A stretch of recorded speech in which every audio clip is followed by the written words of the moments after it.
ඕන පෙතපසක පණුවෙක් ඉන්නවා පුතා. මොකද්ද මිනිහ මේකට තේ එකක් හදලා දෙනවා තේ කොප්පයක් නැහනේ.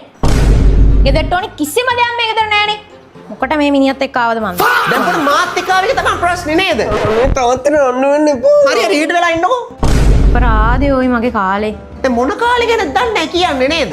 අනේ දෙයියනේ මම රියැලිටි ෂෝ එකකට ගිහිල්ලා ඒකෙන් වින් කරලා සිංගර් කෙනෙක් ගන්න තිබ්බ හීන මම මිනිහත් එක්ක ඇවිල්ලා නැති වුණානේ. අනේ මේ මොකේ සිගින් බොගේ කටහඬ නිකන් පරාලෙනකින් තහඩුවක් කිල් කරනවා වගේ. මේ තාත්ති ගහගන්න එපා. ගහගන්න නැහැ බොල අන්න අරලා හිටු. දැන් මේ මිනිහ කියන කතා. ඒ කාලේ මං කුලියා පිට හිටපු ලස්සනම සින්දු කියන ප්ලන් කෙල්ල. අනේ මේ බොගේ කුලියා පිටිය ගැන මගෙන් අහගන්න එපා. අනේ තාත්තට ඔන්න වෙන්න එපා. යන්න වෙන්නේ මං අනේ තුලා හිටු. ගෙදර බඩුවල අඩුපාඩු කියනවා. කුලියා පිටිය ඉඳලා බස් තුනකට ගලා කොළ බෙන්න ඕනේ ගෙදරට ඕනේ බඩුවක් ගන්න. ඇති. ඕක නෙමෙයි තියෙන්නේ. සර්.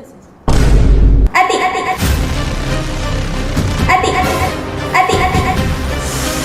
මෙහෙනම් කොහේ යන්නද? කුලියා පිට යන්න. මේ වෙලාවේ මට නම් බෑ. එනවද? නැද්ද?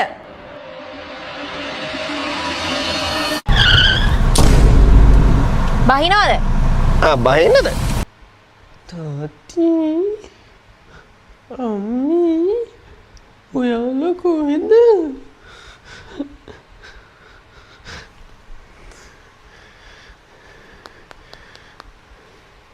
Hello?